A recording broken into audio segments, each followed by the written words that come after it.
अमावस्या पूर्णिमा, दो बहनों की कहानी। एक राज्य में एक राजा और एक रानी रहते थे, जिनकी 4 संतानें थी, 2 लड़के और 2 लड़की। एक लड़की का नाम पूर्णिमा तथा दूसरी लड़की का नाम अमावस्या था। पूर्णिमा घर के कामों में निपुण थी और घर का पूरा काम करती थी और भगवान की पूजा अर्चना भी करती थी। इसके अतिरिक्त वह गौ माता की भी सेवा किया करती थी। उसकी दूसरी बहन अमावस्या न तो घर का काम करती और न ही भगवान की पूजा अर्चना और गाय की सेवा करती थी। पूर्णिमा सर्वगुण संपन्न थी, फिर भी राजा और रानी अपने दोनों बेटों तथा पुत्री अमावस्या को ही प्यार करते थे और वह पूर्णिमा से प्यार नहीं करते, क्योंकि वह भगवान की पूजा करती थी और इस कारण राजा उन दोनों से भेद करता था। राजा के चारों पुत्र और पुत्री धीरे धीरे बड़े हो रहे थे।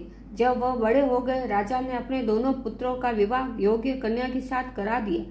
इसके बाद रानी ने राजा से कहा कि अब दोनों पुत्री विवाह योग्य हो गई है और इन दोनों का विवाह भी करा दो, लेकिन पुत्री अमावस्या का विवाह किसी बड़े खानदान में करना और पूर्णिमा का विवाह किसी गरीब परिवार में करना, क्योंकि पूर्णिमा को केवल भगवान की पूजा पाठ करना ही पसंद है और गाय की सेवा करना पसंद है। अब राजा ने दोनों पुत्रियों का रिश्ता तय करने के लिए अपने दूतों को भेजा। राजा ने अपने पड़ोसी राज्य में दूतों को भेजा तथा वहां जाकर राजा के दूतों ने राजा के पुत्र से अमावस्या का रिश्ता तय कर दिया और वहीं पास के गांव में जाकर एक गरीब परिवार के लड़के से पुत्री पूर्णिमा का रिश्ता भी तय कर दिया।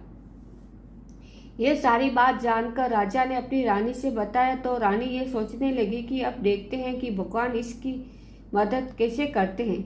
यह पूजा पाठ करती है और भगवान में मग्न रहती है। पूर्णिमा का भाई और उसकी भाभी पूर्णिमा से बहुत प्यार करते थे, क्योंकि पूर्णिमा उनके घर के कामों में उनका साथ देती और कामों में उनका हाथ बटाती और यही उनकी दूसरी बहन अमावस्या उन पर अपना रोब जमाती और घर का कार्य भी नहीं करती थी। कुछ समय व्यतीत हो जाने के बाद दोनों पुत्रियों का विवाह हो गया। राजा और रानी की विवाह के बाद अपनी दोनों पुत्रियों को विदाई दी। विदाई देते समय राजा और रानी पुत्री अमावस्या को तो बहुत सारा धन और दौलत देकर विदा करते हैं और पूर्णिमा को भी कुछ नहीं देते, खाली हाथ अपने घर से विदा करते हैं। इसके बाद दोनों बहनें अपने अपने ससुराल को चली जाती हैं। कुछ दिन बीत जाते हैं और एक दिन अमावस्या अपने घर पर शिव जी की कथा रखती है, जिसमें वह सभी गांव वाले को निमंत्रण देती है और अपनी बहन पूर्णिमा को नहीं बुलाती। जब गांव की सभी औरतें अमावस्या के यहाँ जाती है तो यहाँ सब दृश्य पूर्णिमा अपने घर के दरवाजे से देख रही होती है। तो वहाँ से जा रही औरतें पूर्णिमा से कहती है कि तुम्हारी बहन के यहाँ शिव जी की कथा है, क्या तुम नहीं चलोगी? पूर्णिमा ने कहा, मुझे निमंत्रण नहीं आया, मैं नहीं जा सकती। सभी गांव की औरतों ने पूर्णिमा से कहा, बुलाया नहीं तो क्या, भगवान का भजन कीर्तन है, शिव जी की कथा है, तुम हमारे साथ चलो।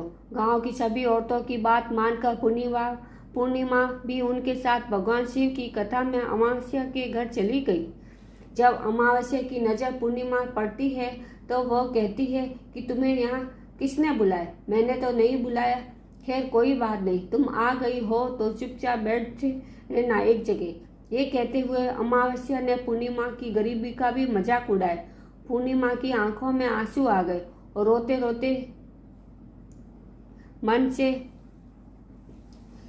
भगवान शिव जी से प्रार्थना करने लगी कि हे भगवान, क्या पूजा पाठ करना गलत है? गौ माता की सेवा करना गलत है? आखिर मेरी गलती क्या है? आप मुझ पर अपनी कृपा दृष्टि कब बनाएंगे?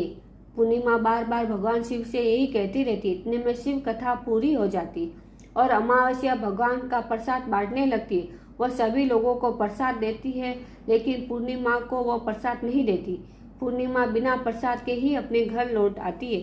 रास्ते में वह सोचती है कि यदि बच्चे उससे प्रसाद मांगेंगे तो वो क्या कहेगी। ऐसा सोचते वो अपने घर लौट आई। घर वापस लौटकर आने के बाद वह अपने पति और बच्चों से कहती है कि वह अपने मायके जाना चाहती है। पति ने कहा ठीक है और कुछ समय के बाद पूर्णिमा अपने मायके के लिए रवाना हो गई। चलते चलते रास्ते में एक चबूतरा आया जिस पर तुलसी का पौधा लगा था। उस चबूतरे पर एक बूढ़ी अम्मा बैठी हुई थी। वह कोई और नहीं, साक्षात तुलसी माँ थी। उस बूढ़ी माता ने पूर्णिमा से कहा, बुढ़िया तुम कौन हो और कहाँ जा रही हो? उस पूर्णिमा से कहा, बिटिया तुम कौन हो, कहाँ जा रही हो? पूर्णिमा अपना परिचय देती है। परिचय देने के बाद बूढ़ी औरत ने पूर्णिमा से कहा कि यहाँ तुलसी का पौधा सूख रहा है, इसमें थोड़ा जल डाल दो और इस चबूतरे की साफ सफाई कर दो, जिससे मुझे थोड़ी ठंडक मिलेगी। पूर्णिमा ने कहा, ठीक है माँ, मैं तुलसी में पानी डाल देती हूँ और यहाँ की साफ सफाई भी कर देती हूँ। पूर्णिमा ने साफ सफाई करने के बाद बूढ़ी अम्मा को भी नहला दिया और बूढ़ी अम्मा की भी सेवा की, उनके पैर दबाए और बूढ़ी अम्मा से कहा कि मैं माँ जी और कुछ हो तो मुझे बताइए, मैं सेवा कर दूंगी। तो बूढ़ी अम्मा ने कहा, कुछ नहीं, अब तुम जाओ और वापस आते समय मुझसे मिलते हुए जाना। पूर्णिमा ने बूढ़ी अम्मा से कहा, ठीक है माँ जी, मैं जाती हूँ, वापस आते वक्त आपसे मिलते हुए जाऊंगी। कुछ समय आगे चलने के बाद एक शिव मंदिर आया। वहाँ उसे एक बूढ़ा बाबा मिले जो मंदिर के बाहर बैठे हुए थे। वो कोई और नहीं, साक्षात भोलेनाथ थे। उन्होंने पूर्णिमा से कहा कि कहाँ जा रही हो बूढ़ी, कहाँ जा रही हो बेटी, तुम कौन हो? तब पूर्णिमा ने अपना परिचय दिया। फिर उस बूढ़े बाबा ने पूर्णिमा से कहा, इस चबूतरे की और इस मंदिर की सफाई कर दो। तब पूर्णिमा ने मंदिर की और चबूतरे की साफ सफाई कर दी। वहाँ पर पूजा पाठ अर्चना भी की और साफ सफाई पूजा अर्चना करने के बाद उन्होंने बूढ़े बाबा को भी नहला दिया और उनसे कहा कि बाबा कोई और काम हो तो बताइए। तब बूढ़े बाबा ने कहा, नहीं बेटी, अब तुम जाओ और वापस आते वक्त मुझसे मिलते हुए जाना।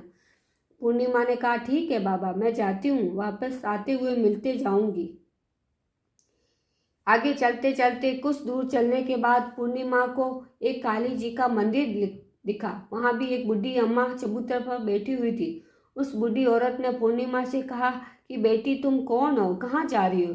तब पूर्णिमा ने उस बूढ़ी औरत को भी अपना परिचय दिया। बूढ़ी औरत ने पूर्णिमा से कहा कि यहाँ पर सभी पूजा पाठ करने के लिए आते हैं, लेकिन मंदिर की सफाई करने के लिए कोई नहीं आता, इसीलिए तुम मंदिर की और चबूतरे की साफ सफाई कर दो। पूर्णिमा ने कहा, ठीक है माता जी। और पूर्णिमा मंदिर की और चबूतरे की साफ सफाई कर देती और पूजा पाठ भी करती है और माता जी का श्रृंगार कर देती और उस बूढ़ी अम्मा को भी नहला देती है और बूढ़ी अम्मा के पैर दबाती है और कहती है कि सभी काम हो गए माँ जी, और कोई काम हो तो बताइए। बूढ़ी अम्मा कहती है कि नहीं बेटी, अब तुम जाओ, लेकिन वापस आते वक्त मुझसे मिलते जाना। पूर्णिमा कहती है, ठीक है माँ जी। ऐसा कहकर वह आगे चलती है। एक नदी आती है, वहाँ पर एक बूढ़ी अम्मा बैठी रहती है। वो और कोई नहीं, गंगा माता होती है। और उस पूर्णिमा से कहती है, बेटी तुम कौन हो और कहाँ जा रही हो? उस भी पूर्णिमा अपना परिचय देती है और बूढ़ी औरत पूर्णिमा से कहती है कि नदी पर स्नान करने तो यहाँ सब पर आते जाते हैं, लेकिन यहाँ की साफ सफाई कोई नहीं करता, तुम इस किनारे पर साफ सफाई कर दो। पूर्णिमा कहती है, ठीक है माँ जी, और वहाँ की साफ सफाई कर देती है। उस बूढ़ी अम्मा के पैर दबा देती है और कहती है, माँ जी और कोई काम हो तो बताइए। बूढ़ी औरत कहती है कि कुछ नहीं बेटी, अब तुम जाओ, लेकिन वापस आते वक्त मुझसे मिलते हुए जाना। और वहाँ नाव में बैठकर नदी के किनारे दूसरे किनारे पहुँच जाती है और वहाँ अपने मायके के पास पहुँच जाती है। वहाँ पर पूर्णिमा के भाई और भाभी उसे देखकर बहुत खुश हो जाते हैं और पूर्णिमा को बहुत खातिरदारी करते हैं और उससे बहुत सारी बातें करते हैं और कहते हैं कि बच्चों को भी साथ लेकर आती तो बहुत अच्छा होता। अब कुछ समय के बाद पूर्णिमा ने अपने वापस ससुराल जाने को कहा तो उसकी भाभी ने उसके लिए एक साड़ी दी और खेलों में बच्चों के खिलौने, कपड़े और खाने पीने की कुछ चीज़ें थैले में रख दी और कहा कि तुम बहुत दिनों के बाद आती हो। और पूर्णिमा की भाभी ने यह थैला पूर्णिमा के हाथ में दे दिया और कहा कि जाओ और जल्दी वापस आना। इसके बाद पूर्णिमा वहाँ से अपने ससुराल के रवाना हो गई। उसी नदी के किनारे पहुंची और नाव में बैठकर दूसरे किनारे पर उतर गई। वहाँ पर उसने देखा कि वही बूढ़ी अम्मा मिली जो साक्षात गंगा मैया थी। उस बूढ़ी अम्मा ने पूर्णिमा को एक थैला दिया और कहा कि इसे तुम अपने घर जाकर खोलना। अब पूर्णिमा के पास बहुत पहले से 2 थैले हो गए। उन्हें लेकर पूर्णिमा वहाँ से रवाना हुई। आगे कुछ दूर चलने पर काली माँ का मंदिर आया।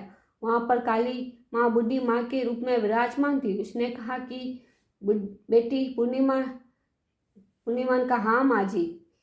तो काली माँ ने उसे एक थैला दिया और कहा, तुम यहाँ थैला मत खोलना, अपने घर जाकर खोलना। अब पूर्णिमा के पास 3 थैले हो गए। तीनों थैलों लेकर पूर्णिमा आगे बढ़ी। कुछ दूर जाने पर शिवजी का मंदिर आया, जहाँ बूढ़े बाबा के रूप में शिवजी स्वयं विराजमान थे।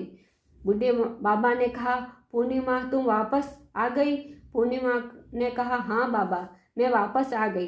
बूढ़े बाबा ने भी पूर्णिमा को एक थैला दिया और कहा कि ये थैला तुम घर जाकर खोलना। पूर्णिमा ने कहा, ठीक है। अब पूर्णिमा के पास 4 थैले हो गए। अब पूर्णिमा 4 थैले पहले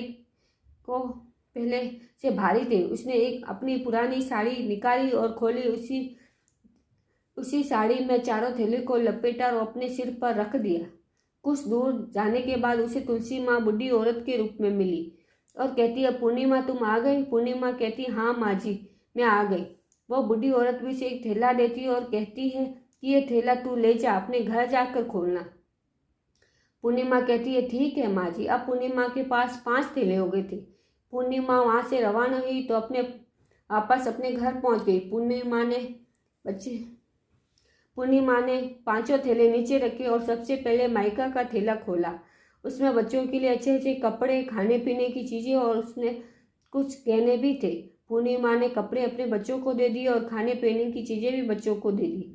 बच्चे यह पाकर बहुत खुश हुए। अब पूर्णिमा ने दूसरा थैला खोला जो उसे गंगा मैया ने दिया था। उसमें ढेर सारे हीरे जवाहरात, सोना चांदी आदि था। इसके बाद अब पूर्णिमा ने तीसरा खोला, उस काली माँ ने दिया था। उसमें बहुत सारा सोना श्रृंगार सामान भरा हुआ था। इसके बाद पूर्णिमा ने चौथा खोला, उसे भगवान शिव ने दिया था। उसमें बहुत सारा धन संपत्ति भरा हुआ था और बहुत सारी खुशियां भरी हुई थी। इसके बाद अब पूर्णिमा ने 5वां थैला खोला, उसे तुलसी माँ ने दिया था। उसमें चावल, दाल, 7 प्रकार की खाने की चीजें भरी हुई थी। अब पूर्णिमा के घर में किसी भी चीज की कमी नहीं थी। उसका घर धन धान्य से भरा हुआ था और पूर्णिमा अब परिपूर्ण थी। उसका परिवार सुख में जीवन व्यतीत करने लगा। अब पूर्णिमा के मन में विचार आया, क्यों न शिवजी की कथा कराई जाए, और शिवजी की कथा में एक कार्यक्रम रखा। पूर्णिमा ने गांव के सभी लोगों को निमंत्रण दिया और घर जाकर सभी लोगों को बुलाया। पूर्णिमा अपनी बहन के घर अमावस्या के घर गई और अमावस्या को भी शिवजी की कथा के लिए उसने अपने घर बुलाया। जब अमावस्या पूर्णिमा के घर शिवजी की कथा में आई तो उसने देखा कि पूर्णिमा के घर में किसी भी चीज की कोई कमी नहीं। इतना सारा धन दौलत देखकर अमावस्या आश्चर्यचकित हो गई। उसने पूर्णिमा से कहा कि तुम्हारे घर इतनी धन दौलत कहाँ से आई? पूर्णिमा ने कहा, देखो बहन, तुमने शिवजी की कथा में मुझे नहीं बुलाया था, फिर भी मैं चली आई और तुमने मुझे प्रसाद तक नहीं दिया था और मेरी गरीबी का मजाक उड़ाया था। इसके बाद मैं अपने घर आ गई और घर आते ही मैंने मन में विचार किया कि अपने मायके जाऊंगी और मैं अपने मायके चली गई और जो कुछ घटना इस बीच हुई वह सभी घटना अपनी बहन अमावस्या को बता देती है। पूर्णिमा अमावस्या कहती है कि तुम भी मुझे प्रसाद मत दो और मुझे डांट लो, लेकिन पूर्णिमा ने कहा कि यह तो भगवान का प्रसाद है, मैं तो सबको दूंगी और तुम्हें भी दूंगी। फिर अमावस्या ने प्रसाद नहीं लिया और वह सीधे अपने घर चली आई। घर जाकर अपने बच्चों से कहकर वहां अपने मायके जाने के लिए तैयार हो गई और मायके के लिए निकल गई। उसे भी रास्ते में चलते चलते तुलसी माँ मिली, जो चबूतर पर बैठी बूढ़ी माँ के रूप में बैठी हुई थी। बूढ़ी माँ ने अमावस्या से कहा कि बेटी, तुम कौन हो और कहाँ जा रही हो? अमावस्या ने अपना परिचय दिया। बूढ़ी माँ ने कहा, बेटी, ये तुलसी का पौधा सूख रहा है, इसमें थोड़ा सा पानी डाल दो और इस चबूतरे की साफ सफाई कर दो। इस पर अमावस्या ने कहा, बुढ़िया, तुझे दिखाई नहीं देता मैंने कितनी महंगी साड़ी पहन रखी, ये गंदी हो जाएगी। ऐसा कहकर वह वहाँ से चली गई। आगे जाने पर भगवान शिव मिले। जैसे उसने ऐसा बुढ़ी माँ से कहा था वैसा वैसा उसने शिव भगवान से भी कहा। इस तरह उसने गंगा माँ के मिलने पर भी वैसी वैसी कहा। इसके बाद उसने नाव में बैठ गई और अब नावों में फूलों की जगह कांटे भरे थे जो उसके पैरों में चुभ गए। किनारे पर उतर कर वहाँ अपने मायके चली गई। जब वहाँ उसे अपनी भाभियों ने तथा भाइयों ने देखा तो मन ही मन कहने लगे, काम की न काज की, ढाई मन अनाज की। अब आ गई हो तो ठीक है, पूर्णिमा तो हमारे कामों में हाथ बटाती थी, ये कोई काम करेगी तो नहीं। अब उन्होंने खाना बनाया और खा पी कर सभी सो गए। अमावस्या जब सुबह उठी और अपनी भाभीयों से कहा कि मैं अपने ससुराल जा रही हूँ। उन्होंने कहा ठीक है जाओ। अमावस्या बोली, पूर्णिमा को तुमने एक थैला दिया और मुझे कुछ नहीं दोगे क्या? भाभी और भाई ने कहा तुम घर जाओ, थैले तुम्हारे घर पहुंच जाएंगे। फिर अमावस्या वहां से निकल गई और नदी के किनारे पहुंची। वहां गंगा मैया बूढ़ी औरत का रूप धारण कर बैठी हुई थी। बूढ़ी माँ ने कहा आ गई बेटी? तो उसने कहा हाँ मैं आ गई। अमावस्या ने कहा तुमने पूर्णिमा को एक थैला दिया और मुझे नहीं दोगी क्या? बूढ़ी अम्मा ने कहा तुम घर जाओ, थैले तुम्हारे घर पहुंच जाएंगे। इसके बाद आगे जाने पर उसे काली मैया मिली, जिसने भी अमावस्या को यही कहा। इसके बाद आगे जाने पर शिव भगवान मिले, उन्होंने भी अमावस्या से यही कहा। इसके बाद आगे जाने पर तुलसी माँ मिली और उसने भी अमावस्या यही कहा तुम घर जाओ, थैले तुम्हारे घर पहुंच जाएंगे। अमावस्या अपने घर पहुंच गई। आंगन में देखा तो वहाँ 5 थैले पड़े थे। अमावस्या ने मन ही मन सोचा कि अब तो मेरे बहुत सारा धन दौलत हो जाएगा। जल्दी जल्दी इसमें से सभी थैले को खोला। किसी में मिट्टी थे, किसी में पत्थर, किसी में कंकड़, किसी में कोयला। उसी मायके से भी कुछ नहीं मिला। इन थैले में कुछ भी नहीं था। अमावस्या दौड़ती हुई पूर्णिमा के घर गई और कहती है कि तुम्हें तो इतना सब कुछ मिला है, मुझे तो कुछ नहीं मिला, आखिर क्यों?